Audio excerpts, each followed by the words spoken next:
जगहवा उधर था, रजौली में था।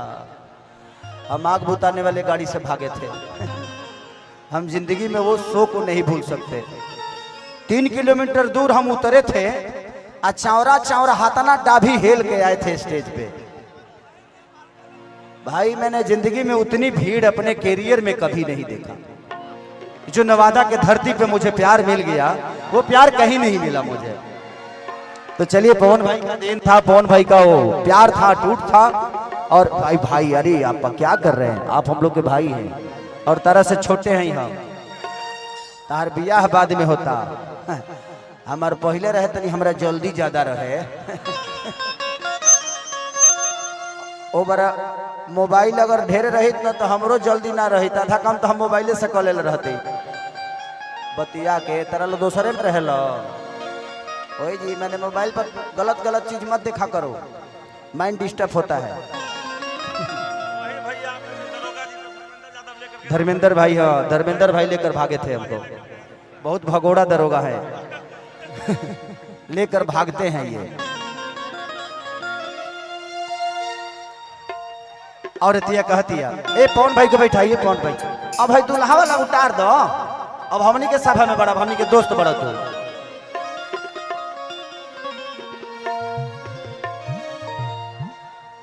कि कतना ले कही तू तो जागल रहता रा, ए रजऊ पागल रहता रा। कि मन के मनाई तू तो भागल रहता रा, ओनिए लागल रहता रा। कि कैसे के कही तू तो जागल रहता रा, रजऊ पागल रहता रा।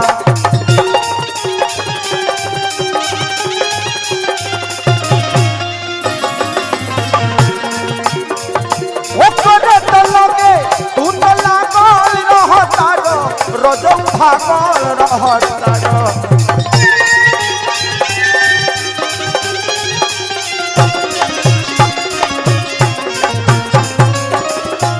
वाह वाह। अरे कि चाहे किसन कमाई कुल्ही उड़ाई रे गैला ना, वो उड़ाई रे गैला ना। एगो नचनिए कारण, एगो नचनिए कारण कनिया के भुलाई रे गैला।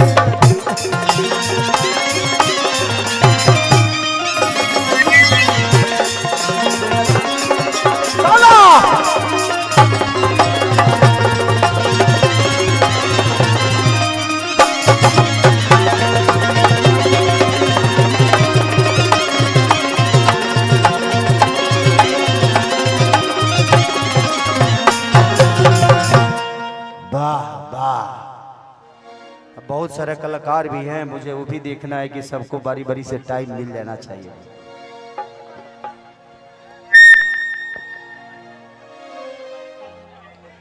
अच्छा ठीक ठीक ठीक भैया, थोड़ा सा साइड हो जाएंगे आप लोग। कमर के कमाई खा के हो गए राजा। अच्छा फगुआ गा दी।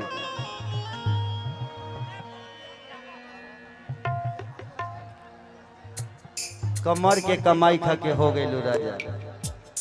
तू कमर के कमाई खा के हो गई राजा। कि दाढ़ी जब अप डाउन डोलेला, लोगवा हीरोइन हमके बोलेला। कि धइल तू पाजा, अरे लेला मजा राजा। कि धोई के तू पाजा, तू खाजा माल ताजा। तो कमर के कमाई खा के हो गई राजा। लो इतना कमर के कमाई मत खा लो। अखिलेश बाबा दूसरे फेरे में डाल दी हैं। आई भैया के आदेश बा, एगो होली गाना हमारे बहुत बड़ा हिट भई रहे। कि केकरा से ले हब सवा, आप लोग तारे रही है होली के बाद। ये जहां भाई स्टेज पर बैठा ए ये बताओ जो स्टेज पे जितना लोग चढ़ल बा सब लोग हमारे हो तो तोहरे हालो तो तू जब नहीं खचिन तो हम केहू के हटाए तो सभे हमारे प्रेमी न हो केहू के बुरा लग जाए। आप लोग अपना इज्जत अगर चाहते हैं तो स्टेज से उतर जाइए, नहीं तो यहाँ ऐसे भी लोग हैं जो बेइज्जत करके उतारेंगे, उसमें हमारा कोई दोष नहीं है। इसलिए मैं अब देखा लो बाबू वीडियो तू लो साइड रहो। कब तारा लोग के हाथे से हाथ दूसरा हाथ में चल जाए पता ना चली, ऐसे तू लो तनी दूरे रहो, तनी एगो बढ़ा दो।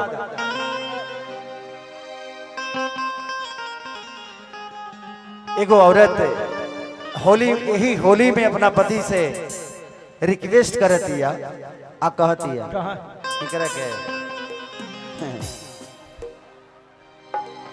क्या नाम है? मनीषा। मनीषा। मनीषा, अच्छा नाम। आप यहीं से हो कि आप भी बंगाले से? आप गोरखपुर से हो? पगली कहाँ रहती थी? मैं बहुत शूटिंग किया हूँ उधर। पहले मूली होती तो हमारे बीच में कुछ हुआ होता, नंबर का लेन देन।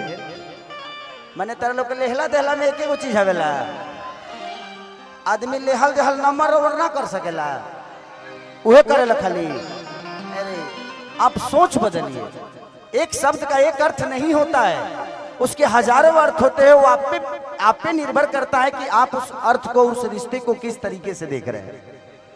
इसका मेरा रिश्ता बहुत पुराना है। ये मोबाइल ना रखे ए देखो पुराना है तो हतना नहीं हो जाइबे। एक नानो नहीं हो गल बाबू। आओ प्लीज मेरी बातों को बुरा मत मानना, मैं जो भी बोलता हूँ मैं जानता हूँ कि ये सारी बातें मेरी यूट्यूब पे जाने वाली है, लेकिन स्टेज पे कोई भी कलाकार अगर कुछ बोलता है तो सिर्फ अपने पब्लिक के मनोरंजन के लिए। यहाँ अगर हम प्रवचन करेंगे तो कोई खेसारी को नहीं सुनने वाला। प्रवचन के लिए हमारे धीरेन्द्र शास्त्री जी ठीक हैं, वहां तक ठीक है। 3 तारीख को मेरा वहां भी कार्यक्रम है, मैं वहां जा रहा हूं कार्यक्रम करने के लिए 3 तारीख को, 3 मार्च को। तो इसलिए ये स्टेज है और एक मनोरंजन के लिए हमें बुलाया गया है, तो मनोरंजन में कोई चीज गलत नहीं होती है। अरे भाई दूधू को स्टैचू बना ले बड़ी हमार। अच्छा अरे भाई भाई अभी हो वही जरा ये सब मत किया करो। इधर मम्मी को रखो, इधर पापा को रखो। हम तुम्हारे भाई हैं, तुम्हारे दिल में है, हमारे लिए बहुत है। ठीक है बेटा, मम्मी पापा ने आपको पैदा किया है, उनका भी स्टैचू हो सके तो बनवा लेना, ठीक है? आप भी बनवाए हैं। बाप रे, जब से सोमिया पोखरेल बेचारी आई लो तब से स्टैचू के रेट बढ़वा दे हलस का ये सोमिया। अच्छा कैलू, लेकिन ठीक बा बाबू, तहरा चलते बड़ा मोय लोग अपन देह छिलवा लेता। कि केकरा से ने हब सवा भतारे रही है होली के बा, कि देवरा तो कोई सहार कैसे रही फगुआ भार, कि पल पल तया भतारे रही है होली के बा। 1 2 3 4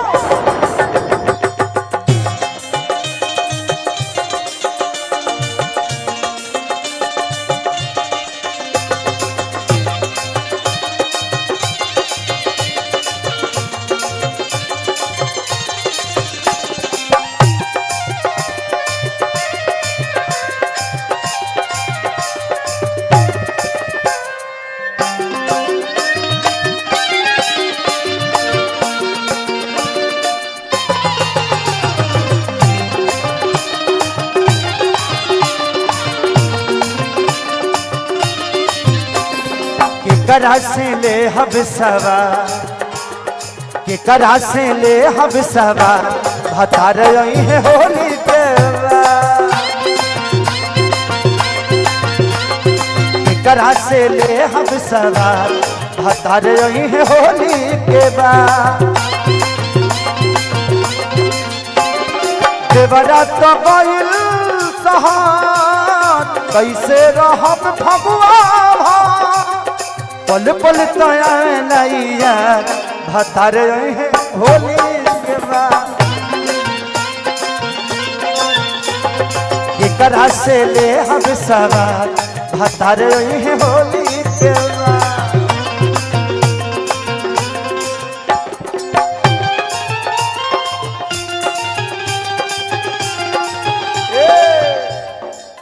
वो मेरे जागने से पहले हर मेरी किस्मत वो मेरे जागने से पहले हर मेरी किस्मत सो जाती है मैं देरी करता नहीं देरी हो जाती है मैं देरी करता नहीं देरी हो जाती है देरी ना हो जाए कहीं देर ना हो जाए ओ मेरे जागने से पहले हर मेरी किस्मत ओ मेरे जागने से पहले हर मेरी किस्मत सो जाती है मैं देरी करता नहीं देरी हो जाती है मैं देरी करता नहीं देरी हो जाती है कि करह से ले हम सारा हथारे होली के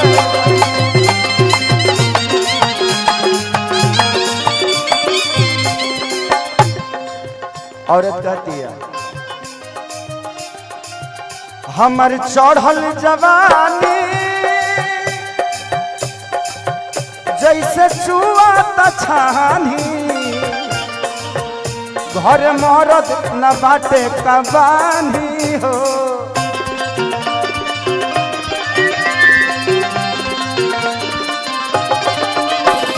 हर के परेशानी केहू दोसर का जहानी जेकर मरद न घरे कबानी हो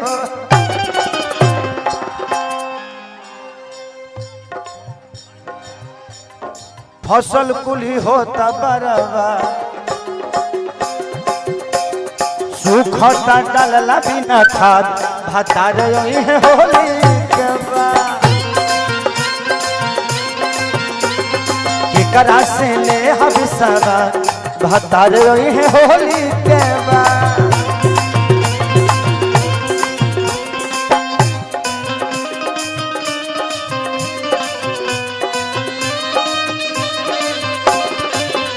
मैं तेरे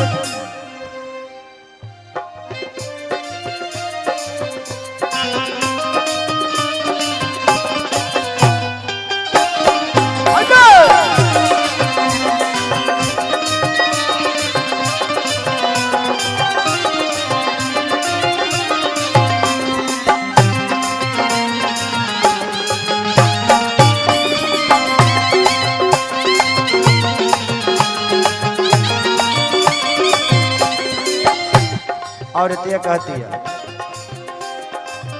हम अंतरा भुला गल बनी अब नया अंतरा आई देख पंकज पवन के ई तो कर अपना मन के नहीं देखेला धन के मजबूरी हो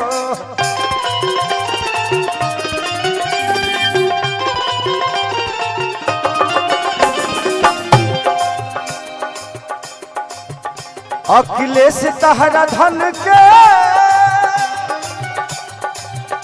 देख सातो जन्म के क्रिया खा के पहिले जवानी हो